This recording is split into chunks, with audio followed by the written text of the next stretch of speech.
YBI trading share মাৰ্কেটত পইচা পাই যাব বুলি হেৰাই যোৱা গোটেই পইচাখিনি পাব বুলি জিপি সিং ডাঙৰীয়াই স্পষ্টকৈ কৈছে। আপোনালোকক মই একদম শেষত কৈ আছোঁ দেই, চাওক ইমান ধুনীয়া ৰাস্তা দেখিছে আপোনালোকক। আৰু ৰাস্তাটো গৈ থাকোঁতে মই আপোনালোকক যিহেতু ট্ৰেডিং YBI এপত যি আমি পইচা লগাইছিলোঁ সেই পইচাখিনি আমি কেনেকৈ পাম বুলি জিপি সিং ডাঙৰীয়াই স্পষ্টকৈ কৈছে। সেইটো কথা মই আপোনালোকক নজনোৱাকৈ থাকিব নোৱাৰিলোঁ আৰু গৈ থাকোঁতে মই আপোনালোকৰ মাজত ভিডিঅ' বনাই গৈ আছোঁ। ইমান ধুনীয়া ৰাস্তা জানেনে? এই ৰাস্তাটো আগতে ৰাস্তা নাছিল, এটা মথাউৰি আছিল আৰু মথাউৰিটো চাওক ইমান ধুনীয়াকৈ ৰাস্তালৈ পৰিৱৰ্তন কৰি দিলে, বহুত ধুনীয়া আৰু গৈ থাকিলে মানে গৈ থাকিব মন যায়, ইমান ধুনীয়া। আৰু ৰাস্তাটো মানে ক'তো খলা বমা নাই, কিনাৰত চাওক ইমান ধুনীয়া ধুনীয়া এনেকৈ মানে এটা দিয়া আছে খুঁটা আৰু মানে কালাৰিং কৰা আছে ইমান ধুনীয়াকৈ। আৰু এতিয়া জিপি সিং ডাঙৰীয়াই স্পষ্টকৈ কৈছে টকাখিনি ঘূৰাই পাব। কেনেকৈ ঘূৰাই পাব আপোনালোকে জানিবলৈ মন যোৱা নাইনে? যি আমি ট্ৰেডিং শ্বেয়াৰ মাৰ্কেটত আমি YBI যিখিনি পইচা থৈছিলোঁ সেইখিনি বোলে ঘূৰাই পাব। আৰু এতিয়া আপোনালোকে গম পাইছে আজি 3-4 দিনমান হ'ল যিহেতু ট্ৰেডিং YBI যি কেছটো CIDক অৰ্পণ কৰিছিল, CIDয়ে যিহেতু ইনভেষ্টিগেশ্যন কৰি আছে, কাৰণ আমাৰ 3 কোটি টকা ওপৰত 300 কোটি টকা ওপৰত মানে টকা লুটি লৈ গুচি গ'ল এই যি অবৈধ এই YBI ট্ৰেডিং শ্বেয়াৰ মাৰ্কেটে। আৰু আমি গমেই নাপালোঁ, আমাৰ মাজৰ পৰা পলকতে নাইকিয়া হৈ গুচি গ'ল। আৰু এতিয়া যিহেতু ইনভেষ্টিগেশ্যন কৰাইছে CIDক আৰু CIDয়ে যিহেতু কথা দিছে যে আৰু জিপি সিং ডাঙৰীয়াও স্পষ্টকৈ কৈছে যদি আমি পইচাটো ঘূৰাই পাম কেনেকৈ জানেনে? যদি CIDয়ে ইনভেষ্টিগেশ্যন কৰি থাকোঁতে যিহেতু YBI যিটো ট্ৰেডিং শ্বেয়াৰ মাৰ্কেট সেইটো যদি SEBIৰ ওচৰত কেনেবাকৈ শৰণাপন্ন হৈছিল তেতিয়াহ'লে আমি টকাটো পোৱা নিশ্চিত। আৰু যদি কেনেবাকৈ শৰণাপন্ন হোৱা নাছিল তেতিয়াহ'লে আমি আশা কৰা বাদ দিয়ক।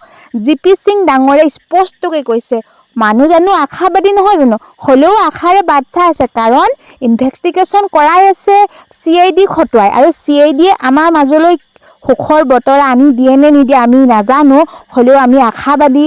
আৰু যিহেতু আমাৰ ট্ৰেডিং যি শ্বেয়াৰ মাৰ্কেটত আমাৰ যিখিনি পইচা আমি লগাইছিলোঁ পানীত পৰিলে সেইখিনি পইচা সকলোৱে পাব বিচাৰে, কাৰণ বহুত কষ্ট কৰি ইয়াত মানুহে ছাগলী হাঁহ বিকি আৰু কিছুমানে গোটৰ পৰা লোন লৈ কিছুমানে সোণৰ আঙঠিলৈকে বিক্ৰী কৰি যি YBI ট্ৰেডিং শ্বেয়াৰ মাৰ্কেটত পইচাটো ইনভেষ্ট কৰিছিল। কাৰণ আমাৰ পইচাটো অকণমান সৰহ হওক, কাৰণ আমি বহুত কষ্ট কৰি আমি জীৱন নিৰ্বাহ কৰিছোঁ, কাৰণ আমি দিনে যদি হাজিৰা কৰোঁ আমাৰ 300-500 টকা পাওঁ, কিন্তু 500-300 টকা পালে আমাৰ ঘৰখন নোজোৰে। যদি সেই শ্বেয়াৰ মাৰ্কেট ট্ৰেডিঙত যদি পইচাটো লৈ সৰহ হ'লহেঁতেন তেতিয়া নিশ্চয় কিবা এটা কামত দিলেহেঁতেন বুলি ভাবি সকলোৱে ধাৰ ঋণ কৰি ট্ৰেডিং শ্বেয়াৰ মাৰ্কেট YBIত পইচাটো ইনভেষ্টমেণ্ট কৰিছিল প্ৰায় একাংশ লোকে। আৰু এতিয়া সকলোৱে ভুক্তভোগী। আৰু যেতিয়া ট্ৰেডিং শ্বেয়াৰ মাৰ্কেট যি YBI এপটো নোহোৱা হৈ গ'ল আৰু যি 6000 ভেৰিফাই কৰিবলৈ দিছিল, KYC লগাব দিছিল, একাংশ লোকে KYCও লগালে কিন্তু পাবলৈ সক্ষম হোৱা নাই নিজৰ কেপিটেলটো, আৰু মানে পেণ্ডিং দেখাইছে আৰু বেংকত উইথড্ৰ কৰিব পৰা নাই বা ডিপজিটে হোৱা নাই পাছবুকত। আৰু তেনে ক্ষেত্ৰত কিছুমানে KYC নকৰাখিনি YBI এপটো ভেৰিফাই মানে এক্সপায়াৰ্ড গ'ল বুলি মানে ভেৰিফাই নকৰা কাৰণে তেনেকৈ দেখাইছে। আৰু যিহেতু কিমান মানুহক লুটি লৈ গ'ল যি ট্ৰেডিং YBI এই শ্বেয়াৰ মাৰ্কেটটো। আপোনালোকে জানেনে ট্ৰেডিং এটা কৰিবলৈ হ'লে আমি ট্ৰেডিঙৰ বেকগ্ৰাউণ্ড কি জানিব লাগিব? Trading share market, stock market, money market তেনেকুৱা বহুত ট্ৰেডিং আছে। যিটো ট্ৰেডিং মানে বৈধ, মানে আনলিগেলি নহয় লিগেলি, সেই লিগেল যি ট্ৰেডিংটো আমি কেনেকৈ গম পাম জানেনে? আমাৰ যি ডিএমএট একাউণ্ট খুলিব আৰু যিটো SEBI মানে ৰেজিষ্ট্ৰেশ্যন হ'ব লাগিব, সেই যিটো ট্ৰেডিং সেইটোহে মানে বৈধ হিচাপে মানে ৰেজিষ্ট্ৰেশ্যন হোৱাটোহে আমি বৈধ বুলি আমি ট্ৰেডিং মানি ল'ব লাগিব। এতিয়া যিহেতু আমি সকলোৱে বাট চাই আছোঁ আমাৰ যি শ্বেয়াৰ মাৰ্কেট যি ট্ৰেডিং YBI পইচাটো আমি পাম নে নাপাম। আৰু যিহেতু জিপি সিং, কাৰণ আৰক্ষী মুৰব্বী জিপি সিং ডাঙৰ ডাঙৰীয়াই স্পষ্টকৈ কৈছে এতিয়া CIDক অৰ্পণ কৰিছোঁ আৰু CIDয়ে তদন্ত কৰিছে, যদিহে ছাকচেছ হয় তেতিয়াহ'লে আমি সকলোৱে টকাটো পাম বুলি আমি এটা বাতৰি, ভাল সুখৰ বাতৰি পাম। GP সিং ডাঙৰীয়া, আপোনালোকে নিশ্চয় নিউজসমূহ চাইছে আৰু গম পাইছে, আৰু DGP GP সিং ডাঙৰীয়াও বহুত লাগিছে, কাৰণ বহুত মানে দুখীয়া মানে লোকসকলক বহুত পইচা ইয়াত সোমাই গ'ল। এতিয়া মানুহে বহুত কান্দি কান্দি আছে, আৰু কিছুমানে মানে বেমাৰ ভাল কৰিবৰ কাৰণে, যাৰ নেকি বেমাৰ হৈ আছে, বহুত পইচা দৰকাৰ হৈছে, পিছৰ মাহত দেখুৱাবলৈ লৈ যাম বুলি বাহিৰত, তেনেকৈ আধা পইচাটো সৰহ হ'ব কাৰণে এই যিটো ট্ৰেডিং YBYত পইচা লগাইছিল। মই গম পাওঁ মানে, কাৰণ আমিও কথা বতৰা পাতি সকলোৱে নিজৰ নিজৰ মনৰ কথা খুলি কৈ মেছেজত আমি গম পাইছোঁ, আৰু বহুত দুখ লাগে। কাৰণ চাওকচোন, আমাৰ যি অসমীয়া যি মানে একেবাৰে অকৰা অজলা মানুহৰ পৰা কেনেকৈ কোটি কোটি টকা লুটি লৈ গ'ল চাওকচোন, আমি ভাবিবই নোৱাৰোঁ, পলকতে শেষ হৈ গ'ল। কিবা এটা হেৰুৱাবলৈ 1 ছেকেণ্ড নালাগে, কিন্তু পাবলৈ হ'লে কিমান কষ্ট কৰিব লাগে চাওকচোন।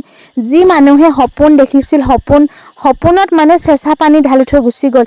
এতিয়া YBY ট্ৰেডিং এপত এতিয়া আমি আশাৰে বাট চাই আছোঁ যদিও মানে নিগেটিভ পজিটিভ দুটাই ভাবি আছোঁ। আৰু যিহেতু DGP GP সিং ডাঙৰীয়াই স্পষ্টকৈ কৈছে যে ইনভেষ্টিগেশ্যন কৰাৰ পিছত পজিটিভ ৰিজাল্ট এটা আহিলে সুখৰ বাতৰি পাব, কাৰণ যিটো CBI মানে যিটো চেবি ওচৰত শৰণাপন্ন হৈছে না হোৱা, তাৰ বেকগ্ৰাউণ্ডৰ বিষয়ে মানে ইনভেষ্টিগেশ্যন কৰিছে। মানে YBYৰ ওপৰত আপোনালোকে সকলোৱে গম পাইছে আৰু সকলোৱে নিউজবিলাক চাইছে, কাৰণ মানে YBYৰ ওপৰত বহুত নিউজ ওলাইছে, বহুতে বিভিন্নজনৰ বিভিন্নভাৱে মন্তব্য আগবঢ়াইছে। যিহেতু DGP GP সিং ডাঙৰীয়াই স্পষ্টকৈ আপোনালোকে দেখিছে ভিডিঅ' হেতি, আৰু DGP GP সিং ডাঙৰীয়াই স্পষ্ট কৈছে যদিহে কেনেবাকৈ ছাকচেছ হয় তেতিয়াহ'লে সুখৰ বাতৰি পাব, আৰু ছাকচেছ নহ'লেতো আমি কেতিয়াও নাপাওঁ। সেইটো কাৰণে আমি একেবাৰে এতিয়া সজাগ হ'ব লাগিব, সচেতন হ'ব লাগিব।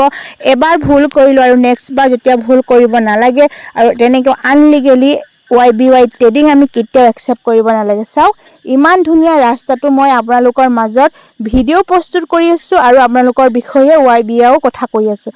ইমান ধুনীয়া সেউজীয়া পৰিৱেশ দেখিছে, ৰাস্তাটো বহুত ধুনীয়া, আৰু ৰাস্তাটো ধুনীয়া কাৰণে মই এটা ভিডিঅ' প্ৰস্তুত নকৰাকৈ থাকিবই নোৱাৰিলোঁ। চাওকচোন, ইমান ধুনীয়া গছ সেউজীয়া গছ-গছনিয়ে ভৰা, আৰু গৈ কিমান ভাল লাগে এনেকুৱা প্ৰাকৃতিক পৰিৱেশৰ যি সেউজীয়া আকাশখন চাওক, ডাৱৰে আৱৰি আছে, সেউজীয়া পথাৰ, কাৰণ পথাৰত যেতিয়া ধান ৰোৱা হৈছে, ধানখিনি যেতিয়া মানে সেউজীয়া হৈ যায়, পথাৰখন কিমান ধুনীয়া এটা পৰিৱেশ হয়, দেখিবলৈ ইমান ধুনীয়া লাগে। কাৰণ আমাৰ গাঁৱৰ পৰিৱেশটো বহুত মনোমোহা, কাৰণ চাই থাকিব মন যায়।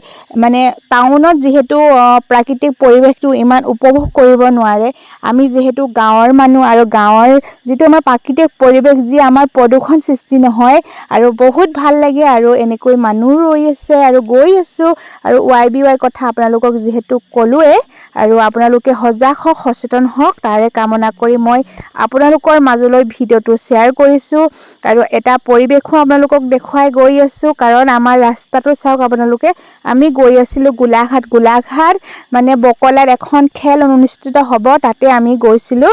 আৰু যিহেতু আপোনালোকে মোৰ ওচৰত পাব, আৰু যদি টিকেটো ল'ব বিচাৰে পাব, মোৰ ওচৰত টিকেটো আছে, আৰু তেনেকৈ গৈ আছোঁ। কাৰণ মানে তাত এখন মানে নামঘৰ সাহায্যতে এখন উপহাৰ কুপন খেলোৱা হৈছে, আৰু ভিডিঅ'টো প্ৰস্তুত কৰোঁ।